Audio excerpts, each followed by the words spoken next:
And it's like, you hear an artist for the first time and you think they're brand new, and really they've been rapping or singing or whatever for 15 plus years. Just like skating, a new skater comes out, he didn't just start skating. You know, he's been working his ass off. A minute already. Yeah.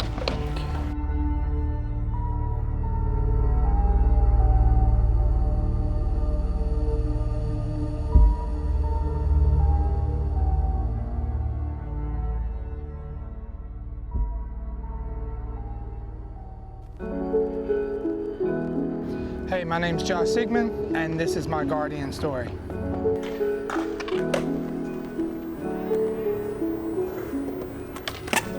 Oh, yes. Didn't expect to do that, honestly. You want to follow very well? New trick.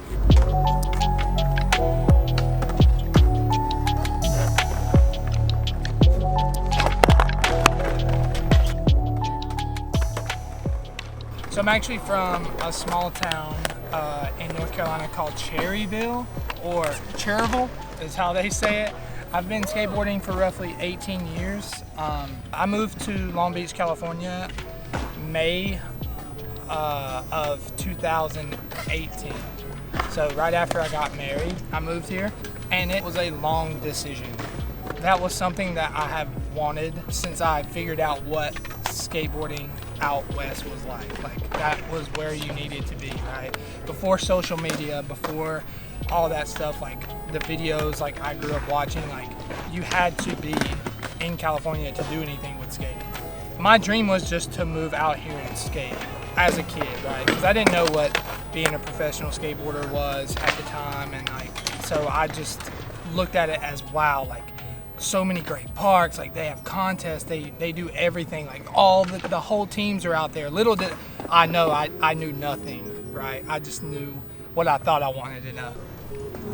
So since I've started using Guardian, I've noticed I'm not as sore after working 8-hour, 9-hour shift at work on my feet and then skating afterwards. Before I wouldn't want to skate because I'd be so sore, but using the Guardian drops and the CBD lotions and even the drinks, like the recovery process is so much better.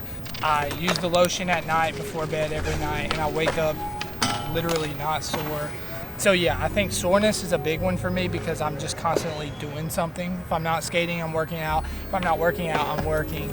So I'm just always on the go. And for me, that was the most incredible aspect of it, is the fact that I'm not always sore. So in my eyes, the most important physical aspect I think you need for skateboarding, number one is stretching.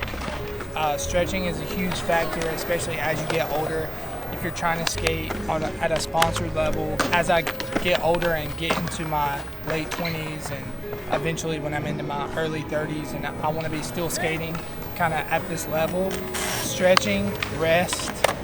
Your rest days are just as important as your on days, like when you're working your hardest. But yeah, stretching, maybe just staying in the gym, trying to build those muscles up, work the stabilizer muscles, the muscles that a lot of people don't hit or activating that core. Skateboarding a lot, like if you're a technical skateboarder like I like to be, manuals and grinds and holding grinds and stuff like that is all core based. Like, so if you have a stronger core, you're going to be able to hold those longer grinds and hold those manuals, get into the pinch a little bit better. Stretching your hip flexors is really good. There's just a lot of things that go into it. But yeah, in my opinion, trying to stay lean, healthy diet. Don't try to build too much muscle anymore. I kind of got out of that when I got out of high school. But yeah, stretching, try to keep a good diet as much as possible, and just stay active. Stay active. I'm gonna go this way. Okay. I was so blessed to have parents that supported my skateboarding. And Dad, if you're watching this, thank you for kind of keeping me in a park and taking me everywhere I wanted to go. You and Mom, I can't thank you enough because I'm living my dream because of y'all. And he took me there every day. I went to all-night skates.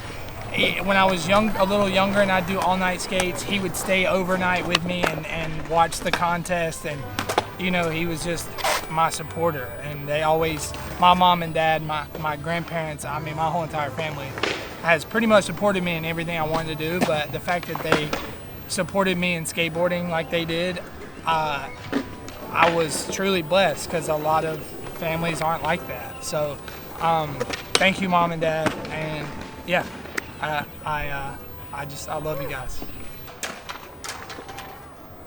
I've never looked at skating as something I can make a huge amount of money at, which is totally fine. I've never cared about that aspect of it. I just wanted to skate and kind of reach my goals outside of the whole money thing. Obviously, you got to pay rent. I'm married, so I have to, support and be there and be able to take care of my wife. Eventually, we want to have kids and buy a house. So I know realistically, skateboarding may never do that, and that's totally okay. I started, like I said before in the interview, for fun, and it's going to end in fun. But my goals for myself in skating, one of my goals was to move to California and pursue skateboarding. That is checked off the list. Skating out here has been a blessing, and I would do it all over again. Having the sponsors I have now, I'm super blessed with, because we're family. Nothing's pressured. We go out, the team manager from Madrid, he films, he skates, he knows skateboarding. Shane is a super rad guy, supports me, well, and all my sponsors do, and I'm thankful for that. My goal this year is to keep just progressing in my skateboarding, and if that opportunity to turn pro is there, I would love that. If not, I'm gonna keep skating regardless. It's my life, and no matter what, I want to do it until I can't, until my legs fall off. So my goals are just to progress in skating and in myself, and just be the best me I can be.